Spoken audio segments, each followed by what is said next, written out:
C'est le mois de mars. Du coup, qu'est-ce qu'on fait?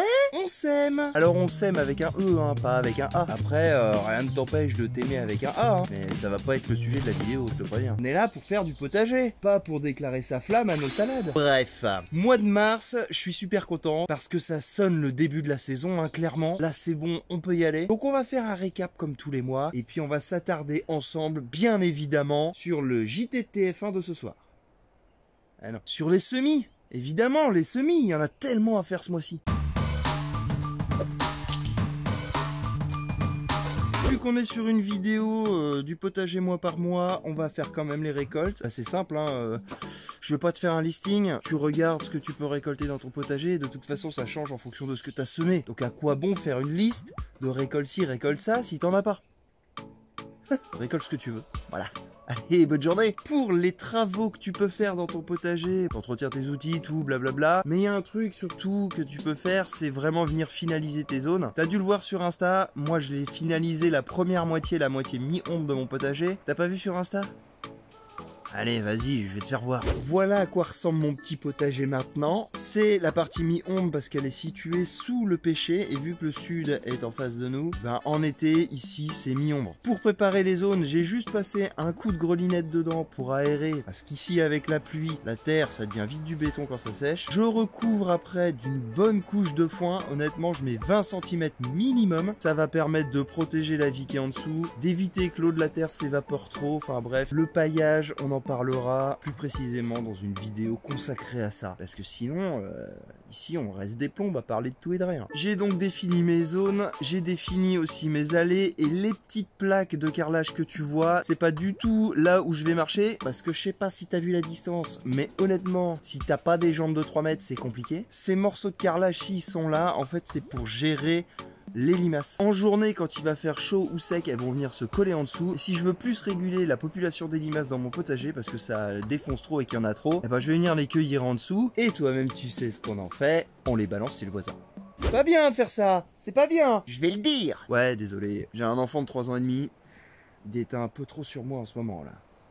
Bref, je le fais maintenant parce que dans ces zones-là, je vais aller mettre tout ce qui est courgettes, etc. Donc tout ça, c'est semé en intérieur, ça va pousser en intérieur. Je vais le planter qu'à partir de mi-mai. Là, on est début mars, ça va faire mars, avril, 15 jours en mai. Le sol, il a bien le temps de se reposer, la vie de bien se rééquilibrer. Et ils seront dans un sol d'enfer qui a fait 4 heures chez Basic Fit, prêt à booster tes plants, quoi. Maintenant que ça c'est fait, on va passer au semis. Il y a une priorité, il faut absolument que tu mettes à germer tes poivrons, tes aubergines et tes piments, parce que ça met vraiment beaucoup de temps à germer et à atteindre une taille suffisante avant d'aller au potager. Climat breton situé au nord, on va dire, là il est temps de les mettre, sinon après ça va être trop tard. Si tu sais pas comment semer ça, j'ai fait une vidéo il y a 2 jours sur comment semer ces 3 petits bébés. Vu qu'on en parle, 2 petites précisions quand même sur cette vidéo. L'aubergine, elle préfère avoir au moins 24 degrés, même si à 20 degrés ça germe, il n'y a pas de souci, mais à 24 le plant sera bien plus costaud lulu, tu vois. Et deuxième précision, on m'a posé la question pourquoi je les faisais 4 par 4 dans les pots, sachant qu'à terme il faudra qu'ils soient tout seuls dans le pot. Je les fais 4 par 4 parce que chez moi je chauffe pas, donc il n'y a pas 20 degrés, chez moi il doit faire entre 15 et 16, donc le taux de germination est pas fou. Si les 4 germent et sortent, à ce moment là avec une petite cuillère je vais venir les repiquer dans un pot individuel, mais s'il y en a que un qui sort, et ben il a déjà la place et puis voilà. Donc c'est pour ça que je les fais 4 par 4. Après il y en a qui les font en plaque à vléolé, de toute façon ils les repiquent dans des pots. Ça revient au même. Et puis il y a un avantage que ça a, mine de rien, si tu fais graine par graine dans un pot individuel à chaque fois, bah bonjour la quantité de terre et de terreau que tu vas utiliser. Voilà.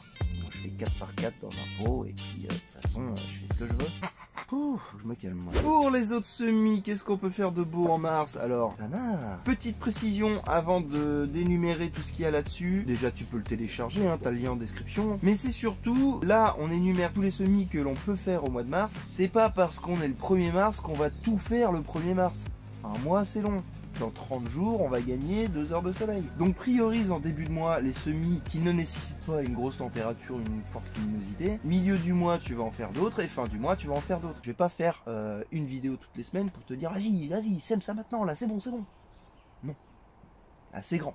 Donc, reprenons les artichauts pleine terre. Nous avons les aubergines en pot, on a déjà vu, à l'abri. Les carottes pleine terre, le céleri à l'abri. Le céleri, c'est bien de le faire début du mois, par exemple. Carottes, on voit pleine terre, bon bah c'est bon, on a une longue période. Mon céleri, on voit qu'on arrive à la deuxième période de semis à l'abri. Donc bah c'est bien de le faire début du mois. Ensuite, pleine terre, et ben on attaque les choux. Alors pour les choux, je ferai une vidéo particulière pour ça. C'est le dernier mois pour mettre tes choux raves à l'abri. Les concombres, courges, courgettes, on peut les commencer à l'abri. Si t'as pour habitude de les garder à l'intérieur chez toi, fais-les maintenant. Les épinards d'été que tu peux mettre dans le sol directement. Le fenouil, tu peux commencer aussi à l'abri. Les fèves, tu peux continuer tes semis pleine terre. Les salades, on n'en parle pas. Les salades, c'est toute l'année. Si tu commences les courges et compagnie, bon bah les melons, ça va te perdre. Hein. Je te fais pas un dessin, mais tu peux commencer. Après, si t'es dans le sud, hein. Si t'es dans le nord, attends un peu. Attends un peu. Fin mars, ça peut le faire aussi. La pastèque, pareil. Les petits pois, eh ben, vas-y, hein, feu. Les petits pois en pleine terre. D'ailleurs, je suis en train de me rendre compte que là, j'ai mis avril. Les petits pois, faut que je les avance un peu. Va falloir que je modifie ce calendrier. Les radis, c'est parti pour de la pleine terre. Tous les 15 jours, tu fais un petit semis. Comme ça régule tes récoltes au fur et à mesure. Et on peut attaquer les tomates. Alors attention, les tomates, pour un climat plutôt au-dessus de la Loire, pas tout de suite. Là, on est début mars. Attends mi-mars. Ici, moi, je vais les repiquer que mi-mai. Les tomates, c'est pareil, ce sont des plants qui prennent plein de place. Et vu que c'est la star du potager, je te connais, tu vas me mettre 50 variétés comme l'année dernière. Fais pas l'innocent, tu vas en mettre 50 variétés. Et après, tu vas les stocker où chez toi?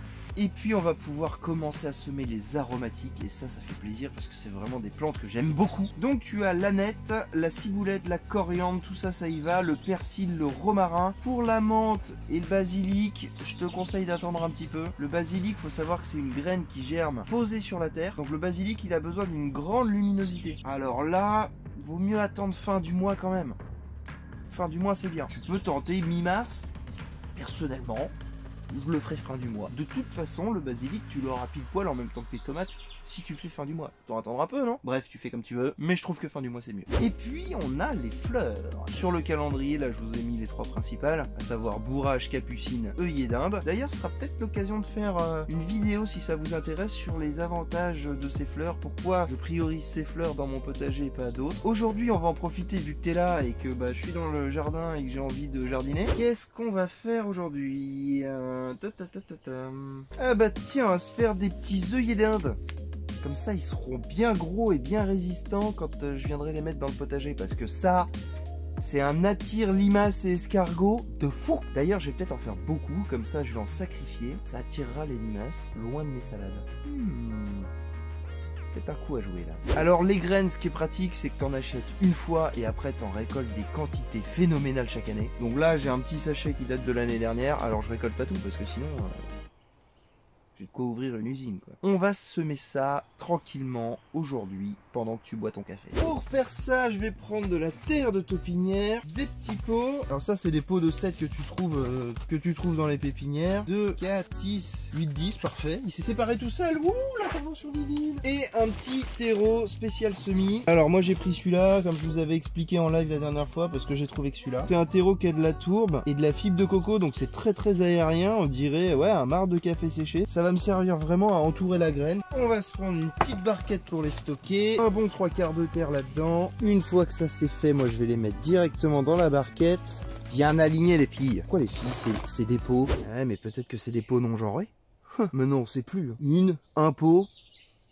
Pot.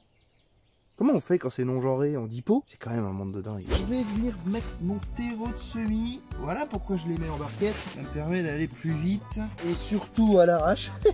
Après, tu prends un petit pot comme ça et tu viens tasser légèrement. Faudrait descendre d'au moins 1 cm. Tu me prends tes graines. Et on va venir mettre une seule graine par pot. Posée comme ça, voilà. On recouvre avec un petit peu de terreau à semis. Et on vient retasser un petit peu avec le pot. Voilà. Et pour finir, on va arroser ça généreusement.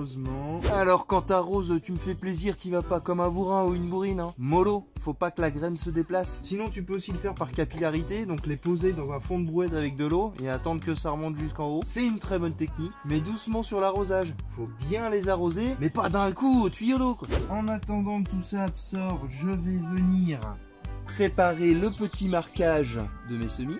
Parce que maintenant c'est terminé, hein. Je fais plus l'erreur de ne pas marquer mes semis. L'année dernière j'étais là en mode ouais c'est bon, j'arriverai à les reconnaître. Bah la différence entre un semis de chou et un semis de chou-fleur, bon courage les gars. Une fois que tu as fini ces petits semis, tu vas les caler à l'intérieur parce que les œillets d'Inde ça a besoin de 20 degrés pour germer. Par contre l'avantage c'est que ça va très vite. En 4-5 jours ça a levé. C'est pour ça que ça sert à rien de mettre plus qu'une graine par pot parce que tu sais très rapidement si ça lève ou pas. Donc celles qui n'ont pas levé, tu remets une graine dedans, tu répètes l'opération d'arrosage s'il y a besoin et 4-5 jours après tu as le résultat. Tous ceux qui ont pris c'est bon. Dans les pots où il n'y a rien, je remets une graine jusqu'à ce que ça prenne. Petite précision quand même, quand tes semis auront levé, ça a besoin de beaucoup de luminosité. Donc n'hésite pas à les mettre dehors dès qu'il y a un rayon de soleil et même quand il n'y en a pas. Attention aussi, ce sont des semis qui craignent le gel. Donc c'est exclusivement à l'intérieur. T'amuses pas à les mettre sous une serre froide comme ici. Donc tu gardes ça à l'intérieur, tranquille, pas de gel, grande luminosité dès que tu vois les premières feuilles apparaître.